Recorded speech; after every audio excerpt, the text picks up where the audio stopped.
jeter les poubelles. Une seconde, j'arrive.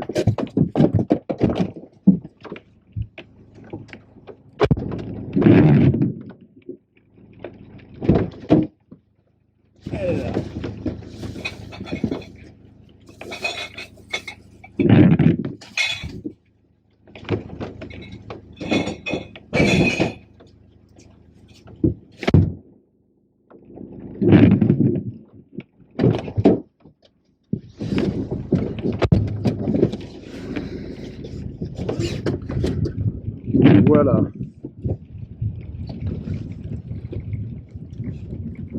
Est-ce que vous êtes présent là? Vous êtes là?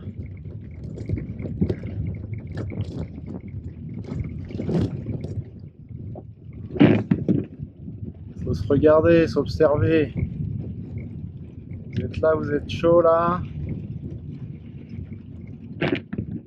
Vous avez votre observateur là, votre ami? Salut, ça va? Ah. Donc ouais là, il faut méditer à n'importe quel moment quoi. Il faut être en auto-observation partout. Dans la voiture, n'importe quel moment quoi. Là, la méditation, faut pas attendre le cours de yoga. Pas besoin de faire du yoga.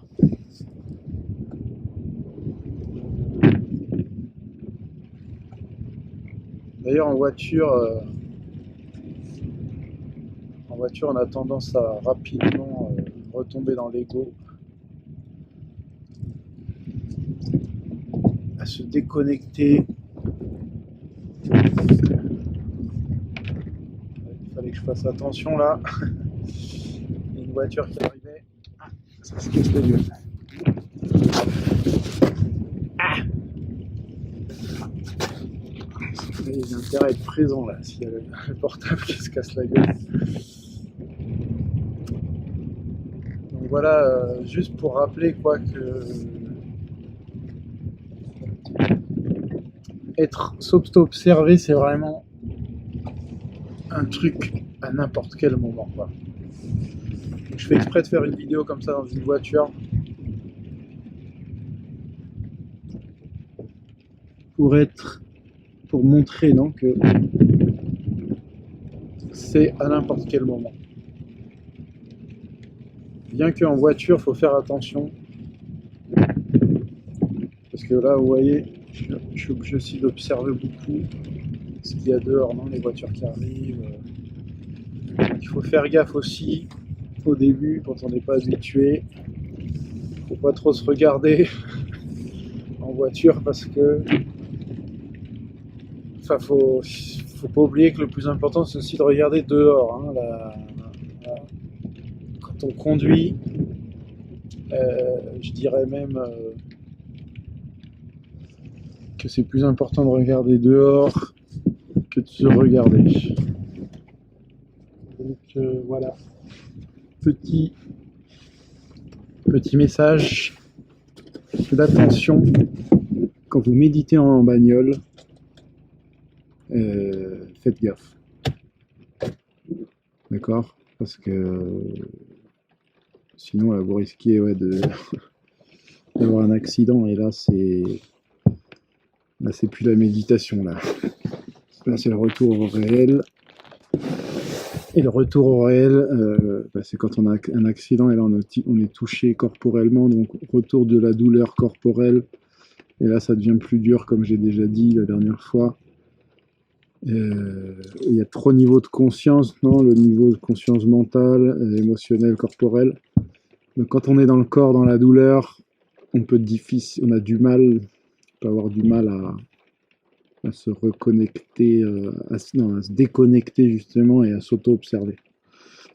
Bien que il y a des maîtres des maîtres spirituels, donc, qui disent que oui, que des fois, justement, dans la pire des douleurs physiques, on peut atteindre des niveaux de conscience super élevés. Et c'est vrai, ouais, quand on est à la limite de la mort, des fois, ben, on s'éveille. Il y a des gens qui s'éveillent juste avant de se jeter d'un pont, quoi. Mais bon, moi je dirais que c'est plus éviter, quoi, éviter d'aller jusque-là. Bien qu'il y a des gens qui arriveront que quand ils seront face au précipice. En général, c'est ceux qui qui n'ont jamais fait cet exercice, quoi. Ils sont en retard sur le. C'est les gens vraiment endormis, quoi. Les gens qui ont vraiment aucune conscience d'eux-mêmes. Donc, euh, donc voilà, attention en bagnole aussi, de pas trop tomber dans la. Surtout au début, parce que quand on n'est pas habitué, on se dit, on se focalise plus sur l'observateur intérieur, non, celui qui s'observe, et donc moi ça m'arrive des fois, non, si je me regarde trop, je regarde plus dehors. Donc il faut arriver à un niveau, c'est un haut niveau de méditation, la double observation. Savoir observer l'observateur, savoir être là, observer là, j'observe ce personnage et ce personnage observe la route. Parce que si on oublie la route, là, comme j'ai dit, là on tombe dans l'accident et là c'est terminé. Là. Il n'y a ni observation, ni rien du tout parce qu'il n'y a plus de personnage. Il est mort. Donc voilà quoi, il faut un petit exercice. Moi je dirais, faites pas cet exercice trop tôt, l'auto-observation dans la voiture. Soyez plutôt présent à l'observation extérieure de ce qui se passe. D'accord? Donc voilà. Aujourd'hui il pleut. Et on peut s'arrêter comme ça c'est pas mal. On s'arrête dans sa bagnole. Et là, on peut jouer les deux personnages, observer ce qui se passe dehors et en même temps s'auto-observer. C'est peut-être pour ça que dans la méditation, en général, ils se mettent tous assis dans une salle tranquille et tout ça. Ils évitent de se mettre dans des situations dangereuses parce que c'est plus facile, non, peut-être. C'est pas forcément plus facile, mais ils pensent que c'est plus facile. C'est surtout moins dangereux.